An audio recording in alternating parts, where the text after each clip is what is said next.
All right, we have all been watching that fiery hearing on Capitol Hill. Republican lawmakers are pressing the interim CEO of the Southern Poverty Law Center there. Alveda King, the niece of civil rights leader Martin Luther King Jr., is also testifying before that committee. The House Judiciary Committee is investigating the SPLC, looking into the charges that organization actually fomented the very hate it took donations to fight. Bottom line, was it a fake fight for civil rights at any point for money? I'm Harris Faulkner. You are in the Faulkner Focus. And in Focus with me now, we're going to go straight away to Kaylee McGhee White, Fox News contributor. And Kaylee, I want to start. There have been some fiery moments in all of this, but the importance of this is what? Well, the importance is, if you notice in some of these exchanges, not a single representative on the Democratic side of the witness stand could defend the SPLC on the merits of what is alleged in this indictment. They continue to go back to, well, we have the right to say what we want. We have the right to free speech. But that's fine. That's not what is alleged in the indictment. For example, they are alleged to have provided material support to far-right extremists in order to get those extremists to stay in these groups in the first place. They are alleged to have provided donor funding to cross burnings, to KKK hoods, in order to make it seem like these groups were more active and involved than they were. All of this turned out to be an absolute lie, and yet you couldn't see a single Democratic witness defend that. Look, like I said, there have been some spicy moments. You set it up there. Let's get to one of those particular incidents. Congressman Darrell Issa pressed the SPLC interim president on Charlie Kirk and Turning Point USA. Watch this. Your organization has labeled Dr. King and Charlie Kirk and others. Do you regret that? Will you recant it? Or are you going to double down and say that these people, including the martyred Charlie Kirk, in fact somehow deserve to be on your hate list? Are you going to recant, yes or no? And if you're not going to, please don't tell me it's because now you're under charges. Your organization did it as much as 16 years ago. Will you take back any part of that, or is your hate list stand as your position of your organization as its head today? The SPLC will continue to expose hate and extremism. Okay, we'll take that as the list stands. What's your reaction to that?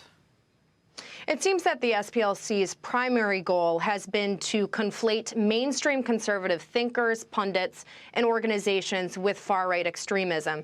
And the goal of that, Harris, has been to make support for conservative values and institutions culturally unthinkable.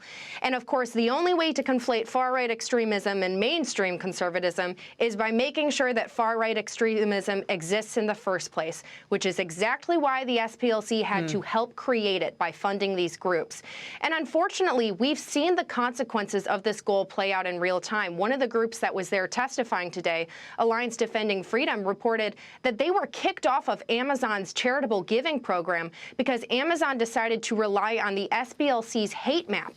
And the Alliance Defending Freedom, which is a conservative legal group, was blacklisted because of that hate map. They lost out on important funding programs. So this has had real-world consequences for Christian groups, for conservative individuals, and I'm really glad that it's now coming to light and exposing how rotten the entire left-wing industrial complex really is. Look, I want to point to some of those mainstream lists of these groups on the list by the SPLC. Moms for Liberty, Turning Point USA, which we have just shown and have been talking about, PragerU, American College of Pediatricians, and the Family Research Council. And, you know, in the hearing, what they are not doing is directly answering some of these questions. Like, why would these groups be a target for anybody? Yeah, and one of the groups, Family Research Council, that you just mentioned, you heard the director of SPLC justify his organization's listing of Family Research Council as a hate group by saying, well, they've expressed views that are anti-LGBTQ. To be clear, the only views that the Family Research Council has expressed are basic Christian beliefs about the sanctity of marriage and about the importance of children being in a two-parent home. Those are beliefs held by the vast majority of Americans. The SPLC might not like that fact, but it doesn't make these Americans extremists. And so, again, the fact that major corporations, major banks, major tech industrial complexes have relied on these designations for their own content purposes is extremely disturbing, especially when you think about how hostile our culture has become to basic beliefs that the vast majority of Americans share. Look, and the Democrats' hands-off approach and continuing to just, the TDS, the Trump derangement syndrome, and bring everything back to him is really awkward in this whole thing, because these are very specific questions about points of time and pieces of data and receipts. And I don't think that they have gamed this out on this hearing. That's what this is about. And yes, race is a part of that, as we saw from Alveda King. But the perception is that all of us think the same. And that is not what's on display right here. I'm going to let you go. Please stand by in case we can go to you again. Kaylee, I appreciate it so much. Be sure to like and subscribe for all the Fox News latest on YouTube, and catch full shows streaming now on Fox One.